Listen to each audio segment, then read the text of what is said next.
L'histoire de l'humanité recèle de nombreux mystères non résolus. Ces mystères non résolus ont beaucoup fait parler d'eux. Pourtant, aujourd'hui, personne n'a trouvé de réponse. Voici une nouvelle histoire insolite et non résolue. L'homme au masque de fer. L'un des plus grands mystères de l'histoire de France demeure l'identité de l'homme au masque de fer. Les raisons de son anonymat caché sous de faux noms, mais surtout sous ce masque emblématique, restent mystérieuses. Pourquoi fut-il incarcéré? Pourquoi ce masque? Et surtout, qui était-il? Nous sommes au XVIIe siècle, en 1669, lorsque la nouvelle tombe.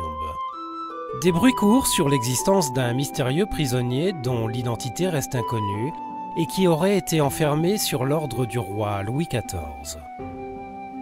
Un homme aurait été emprisonné, on ne sait pourquoi, dans le château d'If, sur l'archipel du Frioul près de Marseille. Au-delà de son anonymat, il serait isolé et contraint à porter une espèce de aume de fer et de velours, un masque de fer, soustrayant ainsi son visage à tous les regards. En 1687, le prisonnier aurait été transféré dans la citadelle de Sainte-Marguerite, une petite île méditerranéenne au large de Cannes, sous la garde d'un ancien mousquetaire, Bénigne d'Auvergne de Saint-Marc. En 1698, le prisonnier est transféré à la Bastille, forteresse construite au XIVe siècle et prison d'État depuis le cardinal Richelieu. Loin d'être une prison ordinaire, la Bastille accueille principalement des hôtes de marque répartis dans 42 cellules. Dans cet ancien château, on dispose, moyennant finance, d'un confort peu habituel pour une prison, bois de chauffage, repas similaires à celui du gérant de la prison, droit à recevoir des visites et des lettres. Certains prisonniers peuvent même se déplacer librement au sein de la prison.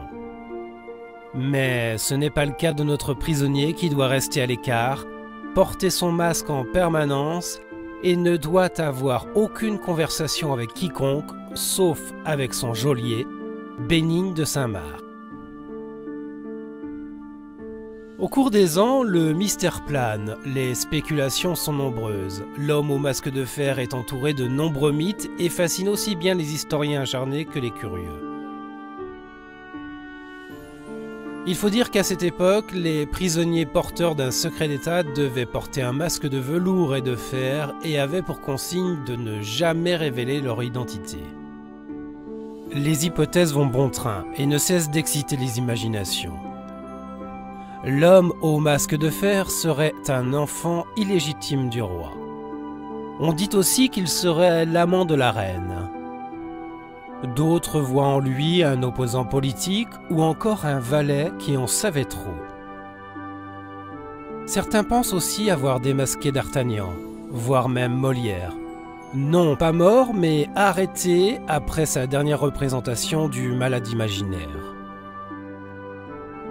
Voltaire, puis Alexandre Dumas un peu plus tard, ont prétendu que le roi Louis XIV avait fait incarcérer son frère jumeau et caché son visage afin qu'il ne puisse être reconnu et accéder au trône de France.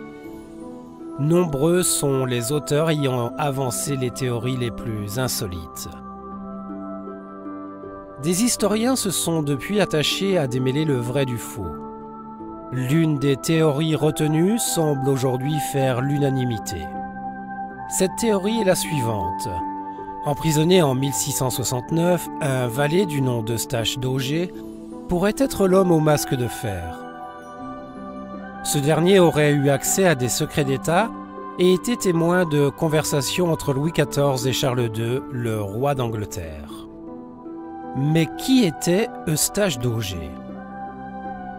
L'homme qui a passé plus de 30 ans en prison, de 1669 à 1703, pourrait être un des valets du cardinal Mazarin. Le cardinal, proche d'Anne d'Autriche, aurait détourné de l'argent de la famille royale anglaise. Ce détournement de fonds aurait considérablement posé problème lors d'une discussion étroite entre le roi de France Louis XIV et son homologue Charles II d'Angleterre pour une alliance militaire. Eustache d'Auger, chargé de faire le lien entre les deux rois, était au courant de ce détournement de fonds. Il aurait alors été contraint au silence et mis en prison avec pour consigne de ne jamais révéler son identité. Porteur d'un secret d'État, il devait porter un masque de velours et de fer afin que personne ne puisse le reconnaître. Pendant ces 34 années d'enfermement, Eustache d'Auger, condamné à ne jamais sortir, a ensuite été réduit à n'avoir aucun rapport humain sauf avec son geôlier, Bénigne de Saint-Marc.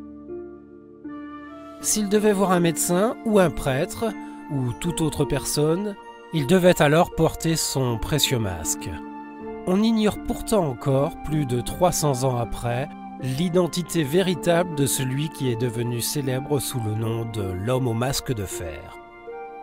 Toutes les hypothèses sont possibles et leur contraire aussi. Certains croient même que l'homme n'aurait été qu'un personnage inventé par Voltaire pour discréditer l'absolutisme monarchique de l'époque. Malheureusement, l'identité et la raison de l'enfermement de l'homme au masque de fer ne seront jamais connues avec certitude, puisque Louis XIV a emporté ce secret dans la tombe. Eustache d'Auger est mort le 19 novembre 1703 à la Bastille. Au terme d'une longue captivité, il est enterré au cimetière Saint-Paul à Paris sous le nom de Marchioli.